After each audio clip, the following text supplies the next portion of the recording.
အခုလို AI စကားပြောဗီဒီယိုတွေကိုအခမဲ့ဘယ်လိုလုပ်ရမလဲဆိုတာသိချင်ရင်ဒီဗီဒီယိုကိုစုံအောင်ကြည့်သွားအရှုံးမရှိစေရဘူး ဒီနေ့မှာတော့ AI နဲ့စကားပြောဗီဒီယိုဘယ်လိုလုပ်ရမလဲဆိုတာတဆင့်ချင်းပြောပြပါမယ်ဗျအရင်ဆုံး Chrome နဲ့ကိုဝင်ပါပြီးရင် search bar မှာ Gemini Enterprise ဆိုပြီးလက်ရှာပါအပေါ်ဆုံးမှာတွေ့ရတဲ့ link ကိုဝင်ပါအခုလိုမျိုးမြင်ရပါလိမ့်မယ်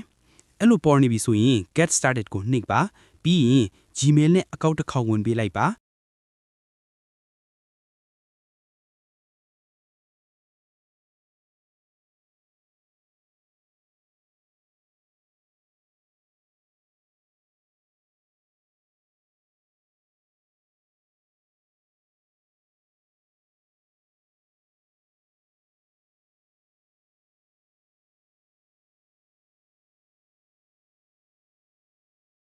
တစ်ခေါက်ဝင်ပေးလိုက်ပါအဲ့ဒါဆိုရင်အကောက်ရပါပြီပြီးရင်ဗီဒီယိုဘယ်လိုထောက်ရမလဲဆိုတာဆက်ပြောပြပါမယ်ဗီဒီယိုထောက်ဖို့ဆိုရင်အကွက်ထဲမှာမြင်ရတဲ့မြင်းနှကြောင်းလေးကိုနှိပ်ပါပြီးရင်အောက်ဆုံးကဟာလေးကိုရွေးပေးပါ